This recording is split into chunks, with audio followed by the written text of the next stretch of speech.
I continue with what he has given me. Today, I want to talk about how God honors anyone under submission or under authority.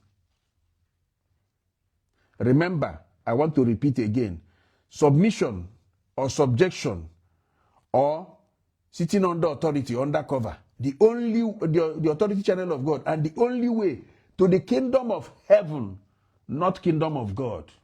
To the kingdom of heaven, not kingdom of God. When I finish towards the end, I pray that God will remind me, I touch a little on it so that we will understand deeper what it is. How God honors anyone under submission or under authority or under cover. How does God honor such person?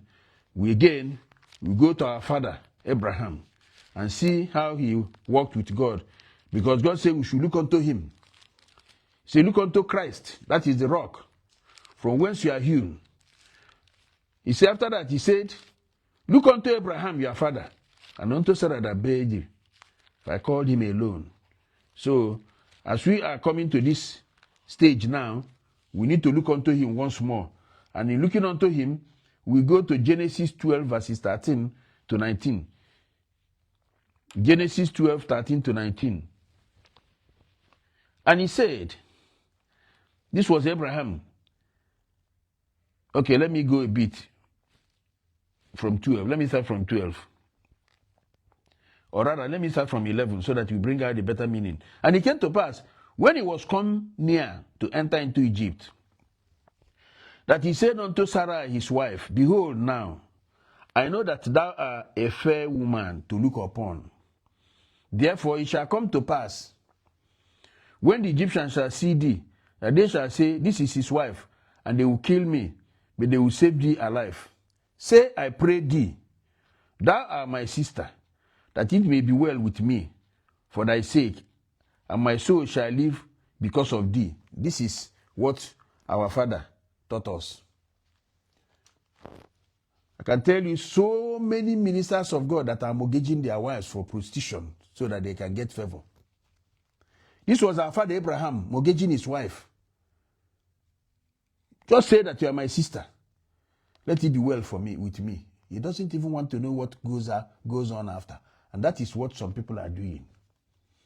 You see that there are some vultures outside. You still send your wife there. And you want her to overcome them. How is it possible? How?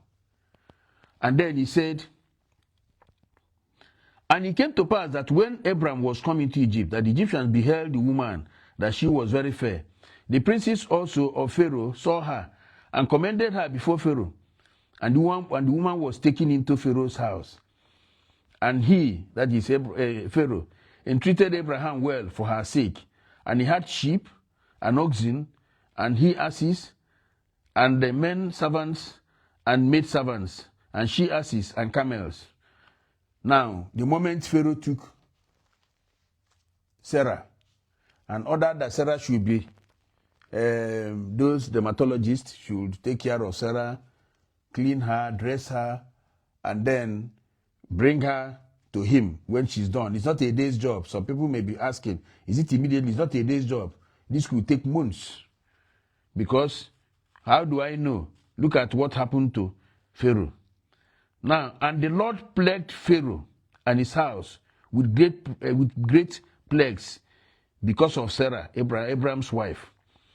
And Pharaoh called Abraham and said, what is it that thou hast done unto me? Why didst thou not tell me that she was thy wife? Why say thou, she is my sister? So I might have taken her to me to wife. Now therefore, behold thy wife, take her, and go thy way. And Pharaoh commanded his men concerning him, and they sent him away, and his wife, and all that he had. You see, they sent Abraham away, sent away his wife. Everything he had, everything is their hand touched. Hagar, who was also looking after Sarah, attending to her, teaching her how to make up, and the rest of them. Pharaoh said, carry all of them and go. Please, let me have peace. You see? Now, why did it happen? Because Abraham, despite the fact that he was tricked by the devil here, he was walking under God. He was walking under God. And God fought the battle immediately to honor Abraham because he was a friend of God. Genesis 20, verses 2 to 7. Genesis 20, verses 2 to 7. You see, Abraham didn't need to go and fight, despite the fact that he lied. That covenant he had with God, remember here, he has not sealed the covenant. But because he was working on that submission, he was following the footsteps, he was following God, listening to him and obeying him. Because of that, God fought for him.